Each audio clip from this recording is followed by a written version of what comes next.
Hello বন্ধুরা, কেমন আছেন সবাই? আশা করি সকলে অনেক অনেক ভালো আছেন। সাম্প্রতিক সময়ে টিকটকের কল্যাণে ভাইরাল হয়েছে এই মেয়েটি।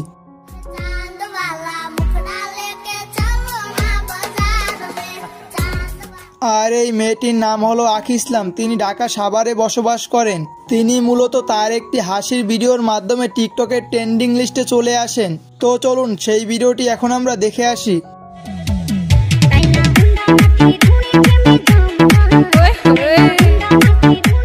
তবে আজকের এই ভিডিওতে আমরা যে ইম্পর্টেন্ট টপিকটি জানবো সেটি হলো তানভীর পরশের সাথে আখি ইসলামের কিসের সম্পর্ক, ফাঁস করে দিব তাদের ভিতরে কি সম্পর্ক রয়েছে। আজকের এই ভিডিওটা এজন্য না টেনে সম্পূর্ণ দেখার ট্রাই করবেন। আর এই ভিডিওটা ভালো লাগলে অবশ্যই একটি লাইক দিয়ে এবং এরকম ভিডিওগুলো প্রতিনিয়ত পেতে চাইলে অবশ্যই চ্যানেলটিকে সাবস্ক্রাইব করে পাশে থাকা বেল আইকনটি বাজিয়ে দিবেন। তাহলে পেয়ে যাবেন এরকম প্রতিনিয়ত আপডেট ভিডিওগুলোর নোটিফিকেশন। তো চলুন আর আজাইরে ইন্ট্রো না দিয়ে চলে যাই সরাসরি ভিডিওর মূল টপিকে। না রে বোন, বাজার থেকে চলে আসবো। আর আপনারা হয়তোবা সকলেই কম বেশি তানভীর পরশকে চিনেন। আর এই তানভীর পরশকে বিভিন্ন গানের মিউজিক ভিডিওতে দেখা যায়।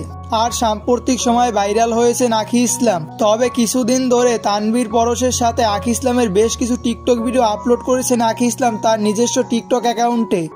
পদ্মা নদীর মাঝি আমি, মনে অনেক ঢেউ, আমার ভাইয়ের বউ লাগবে, রাজি আসনি কেউ। তবে এই তানভীর পরশ আখি ইসলামের কি হয় এই নিয়ে এখন পর্যন্ত মুখ খোলেননি আখি ইসলাম। তবে আখি ইসলাম তার কিছু টিকটক ভিডিওতে তিনি নিজেকে সিঙ্গেল দাবি করেছেন। হ্যাঁ, আমি সিঙ্গেল, শুধু সিঙ্গেলই না, সিঙ্গেল প্রো ম্যাক্স।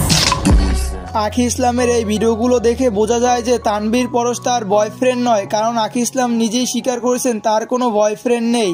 আর আখি ইসলাম ও তানভীর পরশ সম্পর্কে একে অপরের কি হয় তাও এখন পর্যন্ত জানা যায়নি। জানা গেলে আমি আপনাদের পরবর্তী ভিডিওর মাধ্যমে জানানোর চেষ্টা করব। ততক্ষণ পাশেই থাকবেন। ধন্যবাদ সকলকে।